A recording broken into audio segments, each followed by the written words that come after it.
Good morning, and I do realize that I am between you and lunch ultimately, so I will be prompt. I promise. All right, so here's what we're going to talk about. We're going to go over a little bit of why and get into kind of understanding other people, the people we're working with. If we're talking about collaboration, then really what we're talking about here during the session is people. So if you're uncomfortable with people and you don't really want to learn anything more or new about people, probably ought to find another spot, maybe hallway con, whatever. Come see me at the registration desk afterwards, whatever you like. And then we'll talk about choice architecture and kind of conclude and finish everything. I'll begin with some first about me. That's a good place to start. A kind of written summary of some things that I've done. I am a family man. I'm a Catholic Christian. I run in these things, and they're very comfortable. Yes, I do love them. I've done martial arts for many years. I'm very involved in the Austin community in particular. And as Austin mentioned, I run the security operations team at Advisory Board. So I have not been hands-on keyboard for many years, which is why I'm not giving a technical presentation. Not that I was any good at it when I was behind the keyboard, but largely I hack relationships and I hack people now rather than technology. So that's what I'm here to talk about today. So in terms of that, let's make sure we're all on the same page as far as expectations go. What you should expect of me is that I'm not an expert in this field by a long stretch, and I hope to be able to communicate that accurately to you. I am not an expert here. This is not, by all means, clearly in 35, 40 minutes, whatever they've given me, there's no way I could be comprehensive, and there's no way that I can do this without your participation. So please participate. What you should expect of yourself out of this topic, and hopefully during this session as well, is that there are other people out there that you have to work with, or do work with, or enjoy working with, but none of them are all like you. So we have to learn something about what other people are like, because they're not all like us. And please be open as we go through to some different ideas, some stuff that you may not have considered before in terms of how you work with people and what you consider in either your existing position or future kind of roles you want to fulfill, what you might be able to do differently than you have done in the past. If you know me at all, or if you've heard talks that I've given in the past, you know that I have a particular emphasis or enjoyment of the topic of leadership. This is one of my favorite quotes about leadership. So collaboration, communication is really what I'm talking about today, but ultimately it's because I'm interested in learning more about how to be an effective leader. And communication is a big part of what that is, which is why I'm talking about that now and have kind of rejiggered some of my talking opportunities towards communication and collaboration versus just the concept of leadership. But ultimately what we have to learn about is how to listen well for communication. Communication is largely about listening and not so much about what you have to say. Communication and leadership in particular are not about the role you have, so it's not about your job position or your title, right? It's not about what you think, it's really about what you do.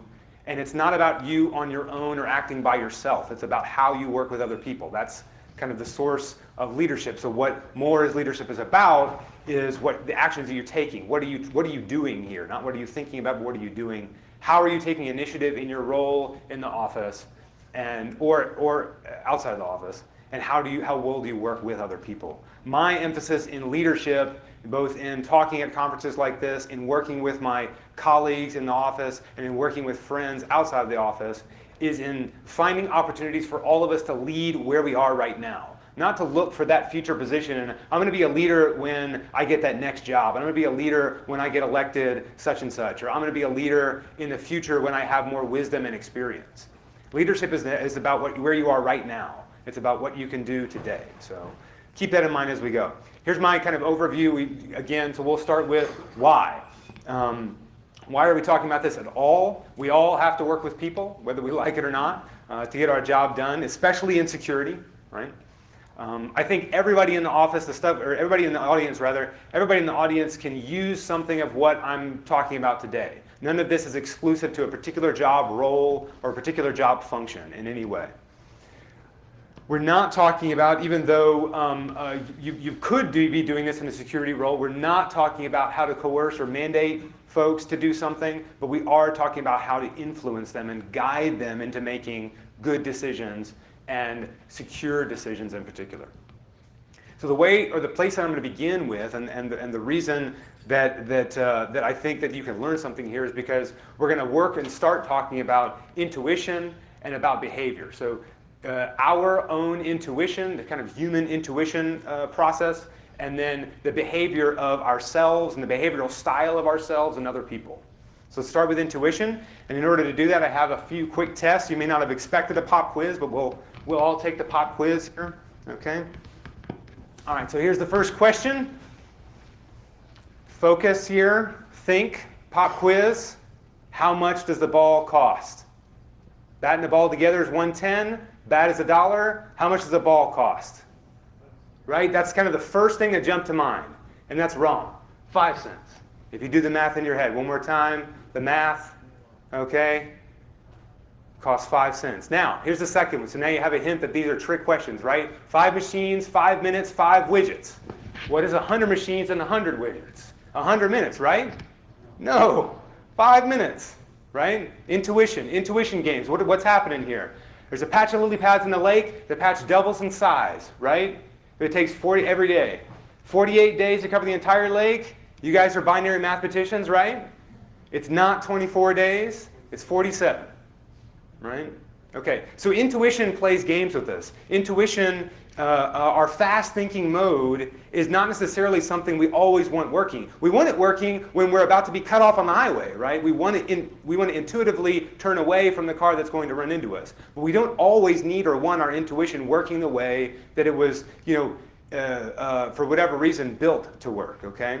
I kind of tried to fool you in the sense that I highlighted the quick version of these tests. And if you don't stop to think about these things, then you will get it wrong because your brain, jumps to an answer. This kind of all comes from some foundational research by 2 different groups led by Kahneman and Thaler. So this is decades old. This is stuff you can read about if you've heard of this book, Thinking Fast and Slow, or the book Nudge by Thaler and Sunstein. They go into it in great depth, and depending on your style of reading or the kind of writing that you like, Thinking Fast and Slow is more interesting to you, or Nudge is more interesting to you. But either way, they both talk about this concept of system 1, or the intuitive system, or the slow system, or the fast system rather, or system 2, or the reflective system. Okay, so here's the breakdown: automatic thinking, instinctive thinking, emotional, concrete, and immediate. Kind of felt that as we were going through that set of quick tests. The second system is slow, is logical. That's why reflective is another word for it. Deliberate, and it requires effort. So the reason why you get worn out at the end of the day is because you've been thinking all day, and that takes brain power. That's why most of us are most fresh and available to make solid, good decisions, slow, thoughtful, logical decisions in the morning. Here's a hack for you. If you need people to make a really big decision and you need them to think about it, don't ask them at the end of the workday. It's probably something that you now have intuitively figured out. But if you need people to make a decision and you have a chance to put something on the calendar, don't put it at the end of the day. Put it in the beginning of the day. You'll get more thoughtful, deliberate, slow thinking from people. The point of all this is that your intuition and my intuition can be wrong. Keep that in mind as we go.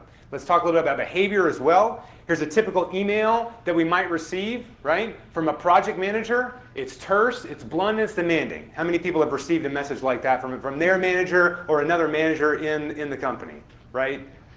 Is this, am I wrong? Right? Okay. And the first thing you think about is, in terms of how this person is behaving towards you, is I'm in trouble, right? Either I'm late on something, or I owe something to this person, or what's wrong? What did I do wrong, right? The second kind of email you might get in terms of the way that somebody's behaving, a marketing director in particular, you might get an enthusiastic, optimistic, very unclear email. And the first thing I think about when I get these kind of emails, because yes, I get these as well, is I'm confused. What is supposed to happen here? What is my job? What is my role? What's going on? This person's behavior, via email admittedly, this person's behavior is confusing me. You'll notice that in terms of these adjectives, this could be just as well me walking up and having a conversation with Austin. I could be terse and blunt and demanding in my communication verbally. I can be enthusiastic and optimistic and unclear in my communication with you as well. The third example from a developer, perhaps from some folks in the audience, I might receive an email that is very thorough and it's very objective, and there's no way that I could possibly comply with it because it is very uncompromising. We must do it this way. There's no option. And because we're all security people, we have been this person as well. So the first thing I think about when I get emails like this is I'm overwhelmed. What is supposed to happen here? Again, the behavior of this person is confusing me. How am I supposed to react and work with this person? There's really no such thing as a typical email in this regard, but the point is that our interpretation of these things, because it was an email and it's written, this person is not in front of me, I'm not looking at them in the eye, I'm not seeing inflection and body posture and the way that they're trying to I just saw that the way that I messaged that is making you react, let me calm down and help you understand what I'm trying to say. This was an email, it's written. You only have one opportunity to interpret this. And your interpretation can be wrong, especially if you don't know these the people you're working with. So that's why this is all important. So let's go now into how we can understand some of these things, how we can understand what might be going on. First, we'll work on the behavioral piece. Okay, some of the stuff we just saw is based on the behavioral instrument style called DISC, D-I-S-C. Okay, those are classic DISC behavioral styles that I'll explain in just a second. Behavioral styles are not personalities, okay? So that means that if you have a Myers-Briggs personality type, okay, it's not the same thing as your DISC personality, your DISC behavioral style. You can change your DISC behavioral style depending on who you're working with. That's a key takeaway for you. That if DISC is something that starts to get, as I explained it, if it's appealing to you, you want to learn something more about how to work with other people, you can learn that with a project manager, you should also be a little bit more terse and blunt and straightforward. With a marketing director, you should be a little bit more enthusiastic, or at least willing to talk about the person's weekend versus what they need this Monday morning, right? Okay? So there's a lot to learn about DISC, but it can become very helpful in understanding how to decipher the behavioral style or the communication of people you're working with. So again, D is over here. So the breakdown of DISC is everything above the line is extroverted. Everything below the line is introverted. Okay? Everything to the right of the quadrant of the line is focused on people, and everything to the left is focused on tasks. Okay? So upper left quadrant, task, extroverted, right? Very forceful, very dominant, in your face. Let's get the question answered. Eye contact. Okay? Really wants to make sure that we get the job done. Lots of managers, leaders, executives fall into this category, not even necessarily inherently. It's just they get results that way. So if your objective is to get results, then D is often the area you fall into. Okay?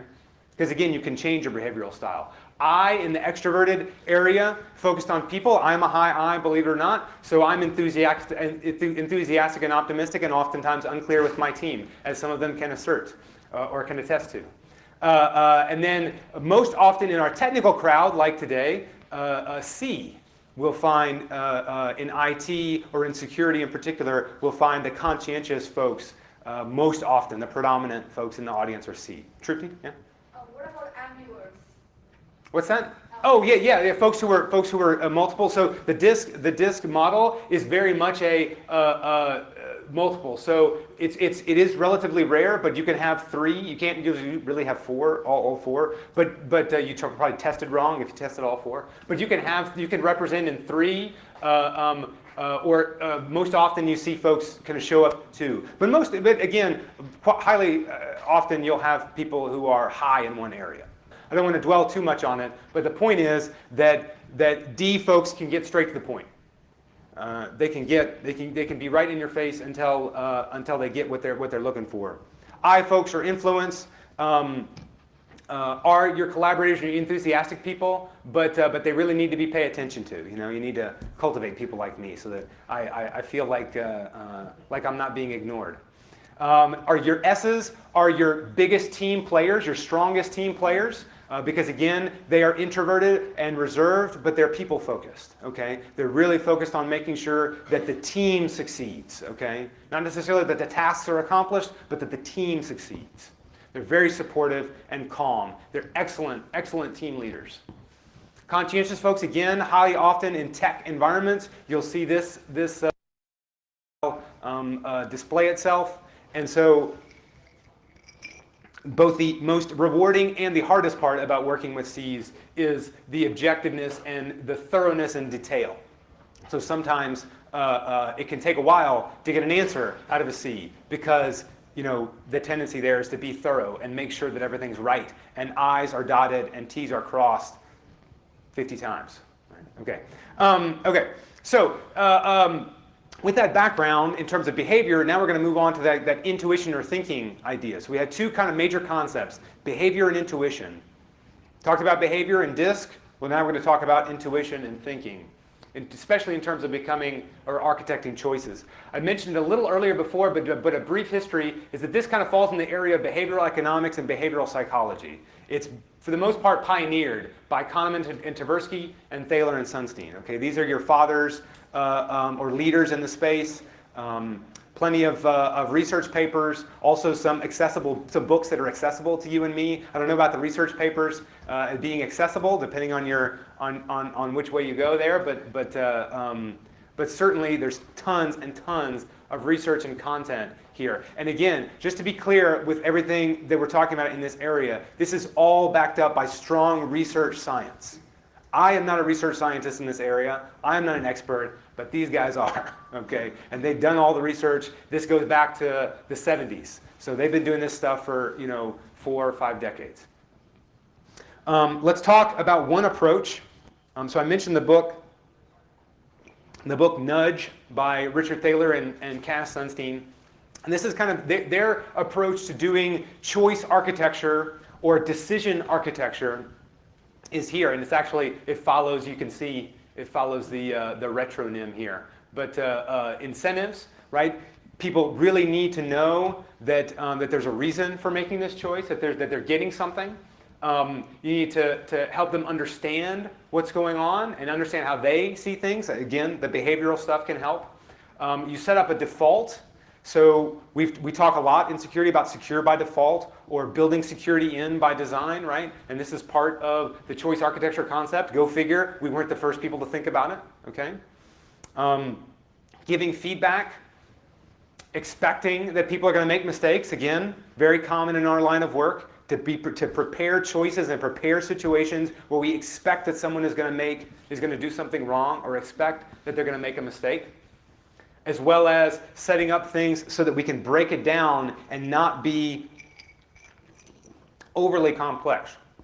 So the problem with a hard decision, the more complex it is, the least likely it is for someone to even make the decision. They're going to turn away and go somewhere else. So you have to make complex decisions that are complex, like some of the ones we have to architect.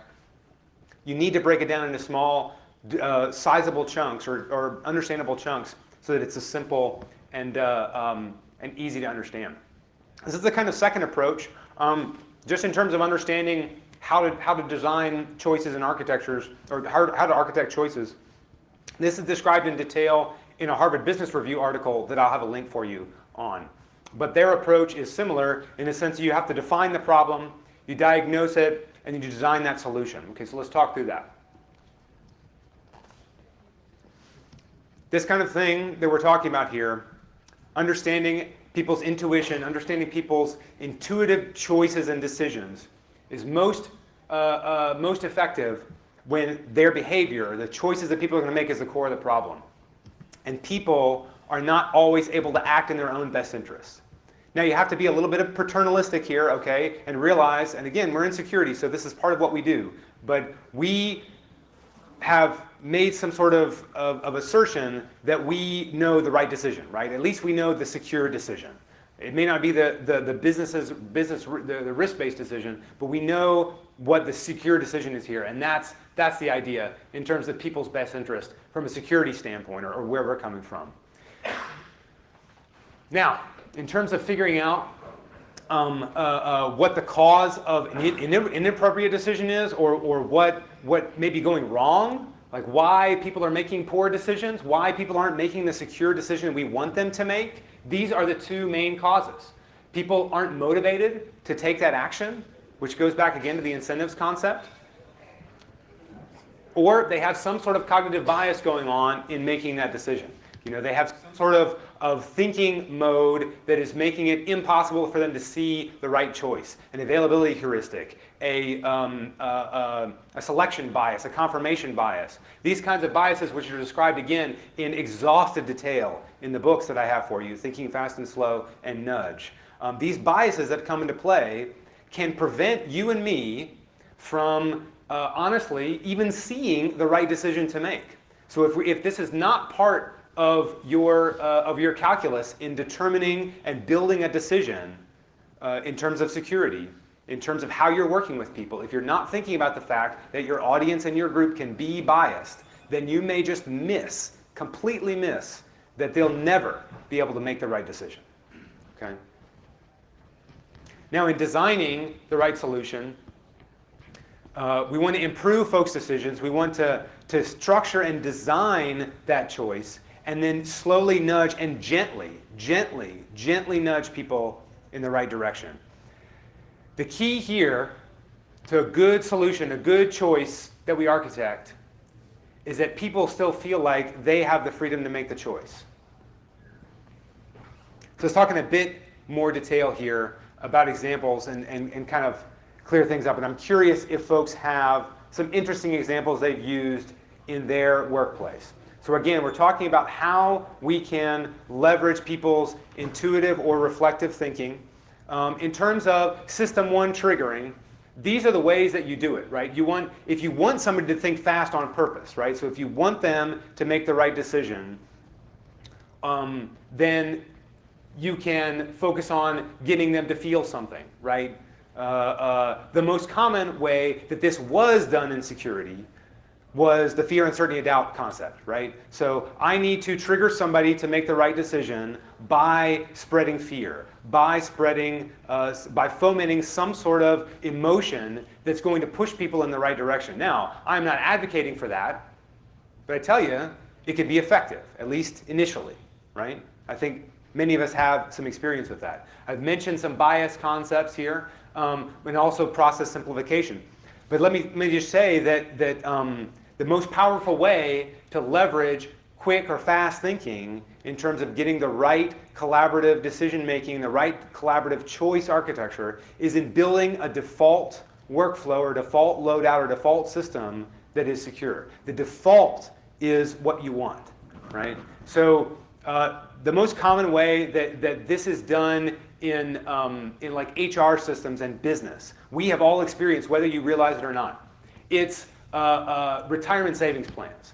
Okay, so you may or not realize, and it may be different in your organizations, but many organizations now, because of the research work done in this area, your default when you are provisioned or when you sign up or when you take the job that you've taken now, or you've been given a choice to make a contribution, a defined contribution plan, your default now is that you're enrolled.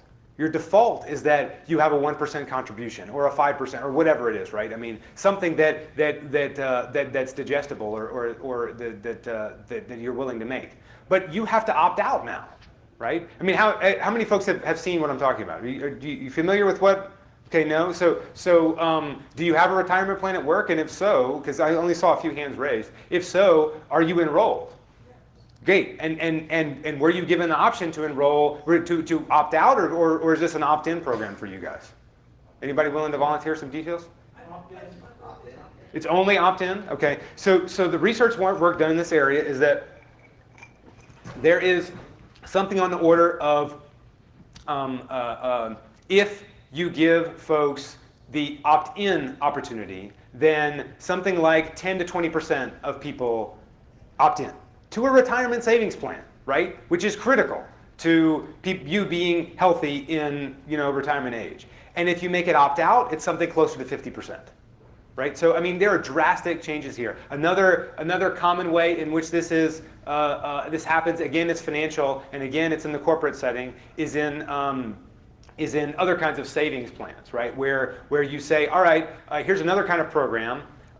We have a defined retirement savings program, and right now you're enrolled at 1%, and every year, unless you tell us otherwise, every year from now, we're going to increase your contribution by 0.5%. So you can opt out of it, but every year from here on out, we're going to raise you up to 1.5%, and then 2%, and then 2.5%, and then 3%. And the reason why that works is because it's a future planning concept. And all of us just inherently are built to think about that's tomorrow. Today is what I'm worried about, and tomorrow will take care of itself. So this is one way in which this is being triggered. And I don't have a lot of great ways other than negative that we can take advantage of in security, but I'm curious if there are examples of ways in which people have taken advantage of fast thinking or kind of emotional or bias-based choices that people have architected. Does anybody have anything interesting that they've done or seen, been a participant of or a party to? Yeah? Pride and craftsmanship. Get the developers and the security guys together, seeing Nice. one team, looking towards, none of us want that on our face. It's good. Let's do this right. It's a good example. That's a good example. Again, yeah. So the example is kind of pride in craftsmanship or pride of ownership in terms of the result, right? The build or the release of software, right? Not playing on as much as just arousing the emotion or the investment that a development team or a development group or a whole company has made in the result of that software, of the resulting software, right? We don't want it to just do what it's supposed to do. We want it to also not do what it's not supposed to do, right? Yes, ma'am. So it seems to me that sort of what you're talking about is like the path of least resistance. And Yeah. people are gonna naturally flow towards what's easy. Absolutely. The tyranny of the default, right? Just in repeating that the default option or the kind of the easy path is what folks are going to choose. So designing that and creating that is what we want to try to always strive towards, and finding a way in which it happens, right? So some other ways that might happen is in terms of, hey, let me automatically feed in results from a security tool into your remediation system as developers, right? So rather than giving you something more to do, rather than slapping a report on your desk and, hey, here are the bugs you have to fix in your software, or here are the flaws you have to fix, let me make it easy for you. Let me set up and queue up this bug or this flaw that you have to fix. Let me just put it in your system and make it so easy for you to add to your Agile backlog or whatever that you need to do in terms of planning your next sprint or this or that, right? Let me put it right there in front of you, and so it's easy for you to say, you know what? I can tackle one of those security bugs this sprint. We can tackle this group right here and take care of it the next time because it's right there. They already made it easy for us. All right. In terms of System 2 stuff, this is where we want to set up situations where we want to make opportunities to give people opportunities to think more. Okay, this is much more often where we end up in security. What we're trying to do is make people think versus the opposite, where they are not thinking. Right? They are just clicking on the link when they get the email. Oh, it's an email, and then there's a link in it. I must click it. Right? There's an email with a PDF attachment. I'm supposed to double click it. That's what I do. I double click PDF attachments when they come in. Okay. So what we're trying to do is create opportunities for folks to reflect and take a step back. The best example I have here is in pre-pending email subjects when they come in from anything external, right? So you get a message from outside the company, just any email, right? Like marketing email, your buddy at another company sends you a message to say, where are we going for lunch? Whatever, doesn't matter. It's pre-pended with something like external or outside or probably not suspicious, but maybe suspicious, who knows? But you pre-pen the email subject, every email subject from outside the organization in a particular way. What that does now is create a chance for people to look and see and notice, whoa, that's not for my CEO because it has the external tag, right? This is something that doesn't compute. I have a message that looks like it's from my IT team, a message that looks like it's from security saying I need to change my password, but it says external. There's something broken here. There's something that now I have to take a step back and think for a second and see, wait, there's something that's not right here. Okay? Other examples that folks have in how they engage system 2. How do you make people think slowly? How do you make people reflect when you want them to make the right choice? What are you guys doing? Sir? Ask people to reflect on their own history. Okay, so unpack that a little bit more for me. Ask people to reflect. Ask people to think. What do you... Reflect on personal experience regarding whatever it is that you're trying to discuss. Okay, so yeah. I'm just trying to talk through and figure out where we can go with that.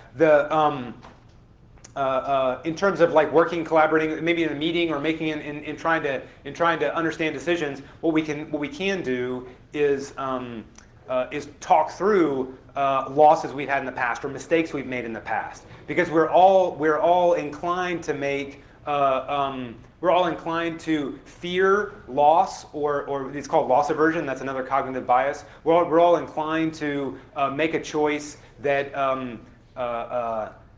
Okay, here's an example. So if you're about to invest money in, say, a stock, okay, and you're a day trader, right, or you trade daily, you look at the stock you're investing daily, and you see that you lost $5,000 yesterday. That feels, but believe it or not, this has been tested and stuff, so trust me on this one, but that feels about the same as tomorrow you seeing you made $10,000. Losses feel about twice as big or twice as much as wins. But when you look at it on paper, if you look at the long term, then you made $5,000, right? I mean, you lost $5,000 one day, you made $10,000 the next, right? In the grand scheme of things, you made some money. But the point is that losses feel bigger. They feel stronger. So what we can do in terms of looking at history or looking at how we've worked together, if people are inclined to not make the right decision because they feel like that last time we made this decision, something went wrong, we may be able to expand more about what's happened in the history, what's happened in what we've done in the past, and talk a little bit more about how really, in the long run, it's been successful. I'm gonna kind of move on and finish up here, just kind of in summary in terms of effective collaboration. We've talked a lot about intuitive thinking and reflective thinking. Splitting up between System 1 and System 2 activities. There are advantages to both in terms of how we define choices and architect decisions for folks. And we talked a little bit about behavioral styles of people and understanding what it means to be in each of these areas and how folks behave and how we can work with different kinds of people. The main point there is that you can adjust how you think and how you work, because if you're working with a D, they hear you better if you're being a D also. If you're working with an I, they hear you better if you're thinking and talking and speaking and writing email like an I. Believe it or not. All right.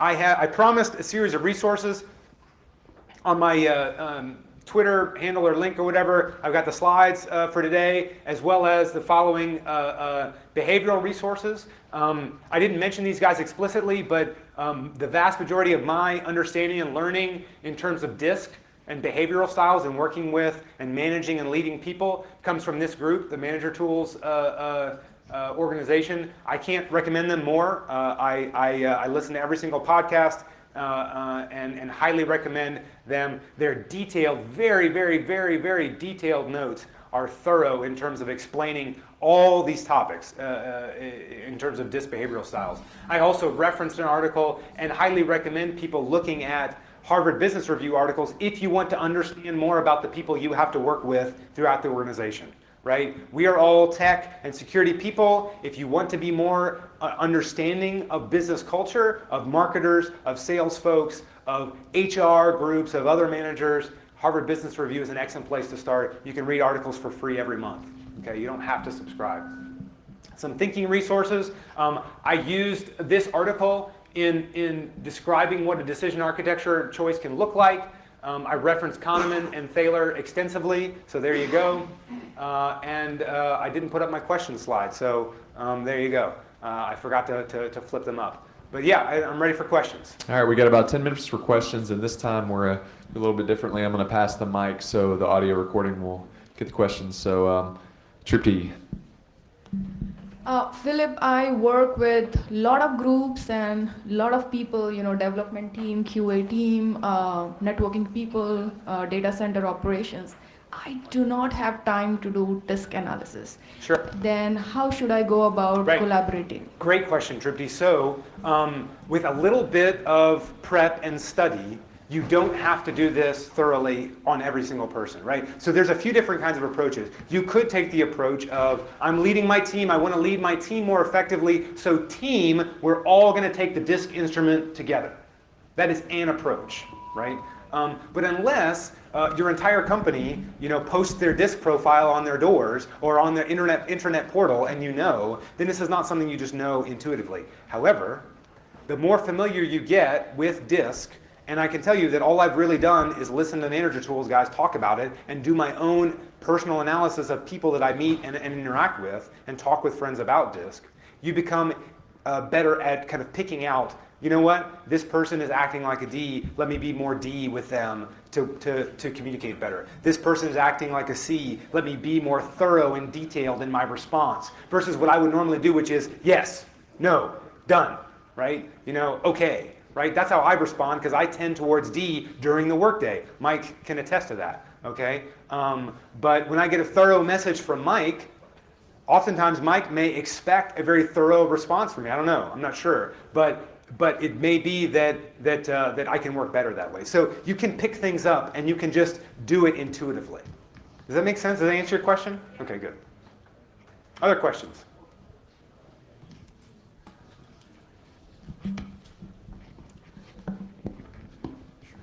Sorry, it's more of an administrative question.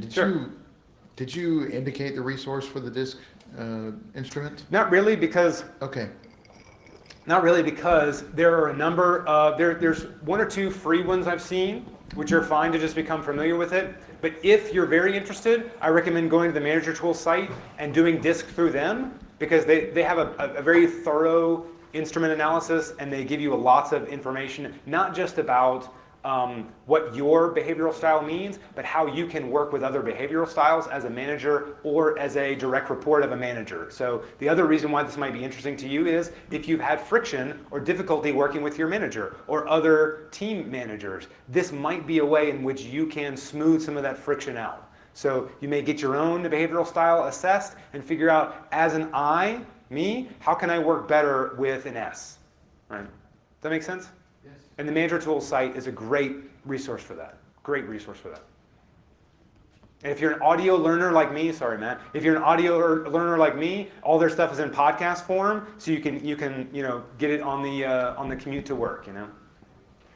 When you started looking at disk, did you look at any of the other assessment systems and compare them? How did you? I didn't, okay. Because I've found that it really works for me. I'm relatively familiar with Myers-Briggs and some of the other personality type instruments, so I kind of had some of that background as I learned more about disk. But I heard the Manager Tools guys talk more about disk and how it's useful in terms of understanding people's behaviors and how they're communicating with me.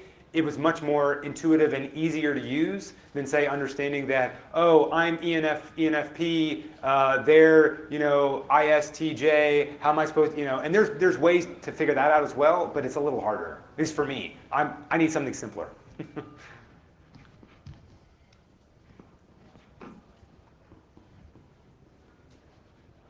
One more? All right. Thanks for a good talk. I found out about this like 15 years ago. I'm sorry. Is that better? One of the things I was thinking of that causes people to pause and move to that level 2, that slower thinking, that we see all the time are these, like, if you go to a site and the SSL is not secure, the browser pops up and says, are you sure you want to continue? You want the technical details? If you say yes, it says, are you sure? And also with the market volatility last month, when I went to look at my retirement site, it actually popped up a message and said, please be aware market volatility doesn't mean you have to do anything. So it's really trying to stop you from that reflective, oh my God, Yeah. myself back on there. I think the mics were conflicting, but or getting feedback. No, I know exactly what you mean. But your example is a really interesting one, and especially in security, we can see the results of ultimately ineffective UI design and kind of user experience situations, because I suspect that maybe not us in this crowd, but many people just click through the broken security, right? The broken certificate sites, the broken certificate message, which is what you're referring to, right? So people like us may think, wait a minute, alert, alert, the certificate is broken, and it works for us because we intuitively think slightly different than we've built other systems in terms of how we see the browser, right? How it appears to us. But other folks have become, their intuitive thinking is, that's a box I'm supposed to click through. I'm not supposed to do anything about it, right? And so that's just, this is not to say anything bad, because I don't have a better way to do it, but that is poor user experience. That user experience, it doesn't work, because it's not a choice we have architected well as a security team. There's a ton of work that security has to do in architecting better choices for people. All right, we have time for maybe another question. Anybody else?